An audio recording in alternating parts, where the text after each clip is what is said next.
안녕하세요. 전영기 TV의 전영기입니다. 25년 개정 도시정비 법령 해설 6번째 시간입니다. 그 타이틀을 이렇게 정했습니다. 정비구역 지정 전 추진위원회의 설립, 구역 지정과 동시에 조합 설립까지 가능. 여기 앞대가리에 특별을 집어넣습니다. 그 이유는 우리 노특법에서도 실질적으로 추진위원회를 구성하도록 되어 있고, 사람들은 보통 그렇게 생각합니다. 노특법에서는 지정개발자만이 사업 시행하든지 이렇게 하는 것으로 알고 있는데 사실은 그렇지 않다는 것이죠.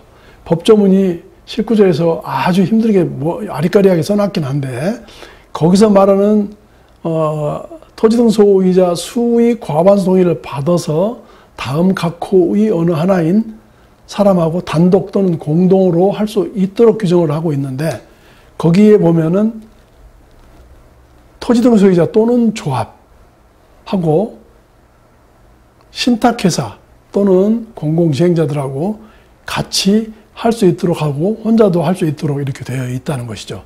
그래서 이 조문이 잘못됐다는 것이죠. 혼자 할 것 같으면은 이 조합이나 조합의 경우도 과반수냐 이런 문제도 뒤따르게 되는데, 그것은 제가 볼 때는 논리 비약인 것 같고, 도정법상에서의 법 35조에 따른 동의를 받아야 된다라고 보여지는데, 이렇게 받은 조합에 대해서 단독으로 사업 시행자 지정할 수 있느냐 이런 문제도 있긴 합니다만은, 그렇다 하더라도 도정법에 노특법에서 규정하고 있지 않은 조문들은 당연히 도정법의 적용을 받게 되기 때문에 지정개발자로 가지 않는 경우에는 추진위원회하고 조합을 구성을 해야 되는 게 맞을 것 같습니다. 다만 여기도 마찬가지로 추진위원회의 경우에는 그러면 그동안에는 특별히 규정은 없지만 특별 정비계획 및 정비구역 지정고시 전에 당연히 존재할 수 있다고 해석을 해야 될 것이고, 또 이럴 경우에 이 추진위원회는 토지 등 소유자하고 똑같이 특별 정비계획 위반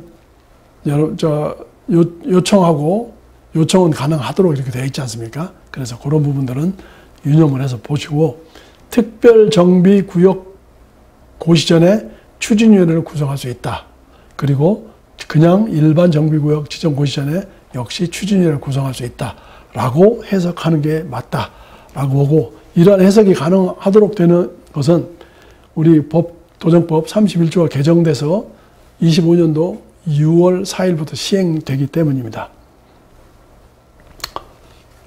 자, 여기에 보시면, 박스를 보시면, 추진위원회 구역 지정 전에 구성이 가능한 지역에는 1. 정비구역이 지정 고시된 지역. 이거는 종전의 방식하고 똑같죠. 2. 정비구역 지정 고시 안 된 지역에서 다음 어느 하나에 해당하는 지역. 자, 보면은 거기에는 4가지가 있습니다. 기본 계획이 수립 안 된 지역, 또는 기본 계획에서 정비 예정구역 생략한 지역으로서 대통령령이 정하는 것, 또 기본 계획에서 정비 예정구역을 설정한 데, 또는 위반 요청에 따라서 정비 계획 위반이 결정된 지역, 그리고 정비 계획 위반 후에서 공람한 지역, 이런 것들이 구역지정 전에 가능하도록 제한을 하고 있습니다. 아까도 전 시간에도 얘기했지만, 그래서 위반 요청이나 제한에 따라서 위반이 결정한 경우도 있으니까 그 순서로 볼 때는 요청이 먼저 앞서고 제한이 뒤를 따르지 않았나 이렇게 보시고요. 그 다음에 여기서 주장하고 싶은 것은 구역 지정이 되기 전에 추진위원회를 구성을 하는데, 구역 지정됨과 동시에 조합 설립까지도 구성이 가능하도록 되어 있어서, 가능하다면 구역 지정되기 전에 추진위원회의 동의서를 거두면서 충분히 그 동의율을, 완화된 동의율을 확보해서 동시에 수립도 가능하다를 국토부에서는 얘기하고 싶었던 것이죠. 이 조문은 25년도 6월 4일부터 시행된다 이렇게 보시면 되고요. 이 조문을 보시면 정비구역 지정 고시 전 추진위원회 구성 승인, 도정법 31조 1항을 보시면 이게 종전의 조문이거든요. 조합을 설립하려는 경우에는 정비구역 지정 고시 후에 토지 등 소유자의 과반수 동의를 받아서 추진위원회를 구성하라 이렇게 되어 있습니다. 여기서 빨간 표시로 해서 제가 저 가운데 줄을 건 것은 개정된 법에서 이걸 잘라냈다는 것이죠.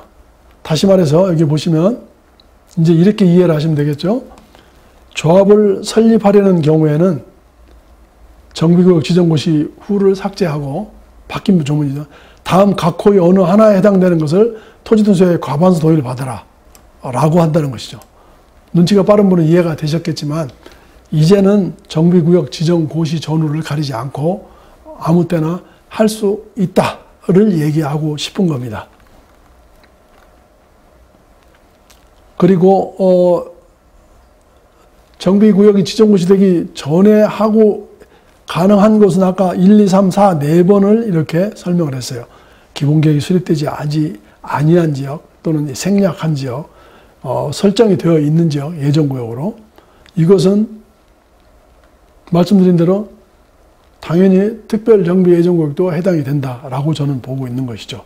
자, 그래서 여기에 보면 대체적으로는 지금 최근에 기사를 보면은 지난 12월까지 서울시는 여러 가지 지정학적인 측면에서 요번에 신속통합계획으로 해서 재개발이나 재건축, 정비구역 지정을 위한 공람을 쫙 올리고 도시계획위원회에서 많이 오케이 했다.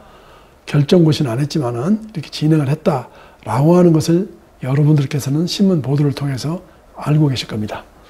여기에 라목에 보면은요, 정비계획 위반으로 해서 주민 공람한 지역도 있어요.